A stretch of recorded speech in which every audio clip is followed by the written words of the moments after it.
Hello, I'm Paul Zaychik. Today I would like to address a question asked about last week's video about the 4 exercises for the adductors. Last week we went over the 4 exercises that trained the adductors in a wide stance. We were doing the squats, the deadlift, the stiff leg deadlift, and the slightly bent knees deadlifts. Okay?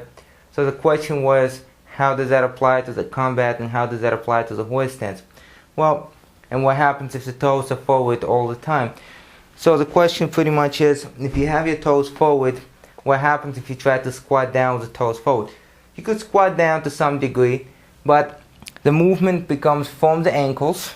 Okay, as you could see, the movement goes from the ankles, from the knees, and whatever happens from the hips pretty much does not work the adductors as movement. The adductors here stabilize, they definitely do stabilize, and if your legs are not too wide, the adductors will be doing the same work as the hamstrings, extending the hip, but they're not primarily going to be doing the adduction, okay?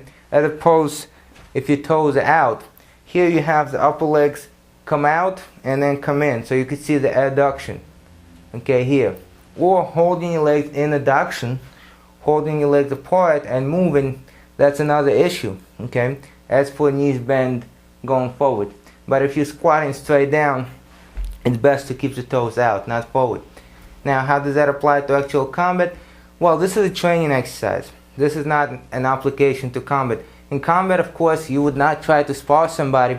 Let's say you spar somebody on the side, like a point fighter would do, or some kickboxers would do. So you sparring somebody on the side instead of sparring somebody forward, whichever stance you have. Instead of this, you are here, okay?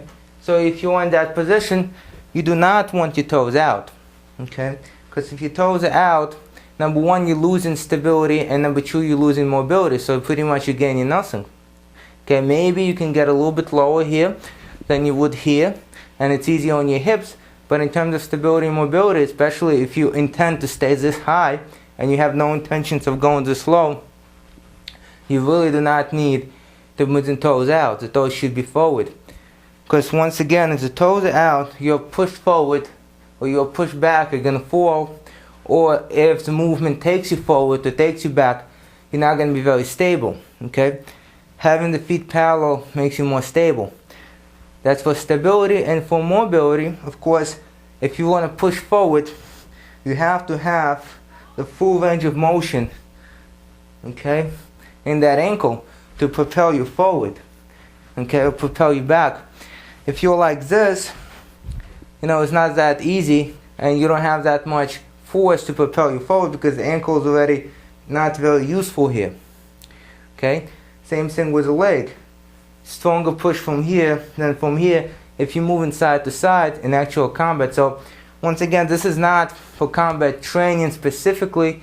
This is not how you would actually find yourself in actual combat. Okay? If you're doing forms, you're doing weapons, that's a different story. Okay? And as far as the horse stance itself, if you're training for a horse stance, for a wide horse stance, would you do the horse stance like this? Or would you do the horse stance like that?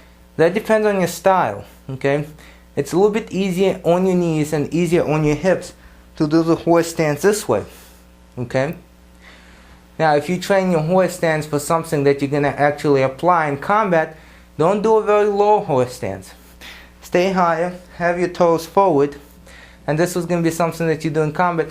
Of course, if you know it's your style and your instructor tells you to do that for whatever reason, and he has a good reason, and you want to keep your toes forward and stay very low, you can do that. But remember, you have rotation in your knees on that, you have your hips not in the best possible position, so if you let go a little bit of your toes, let them come out a little bit to the side, you're in a safer position.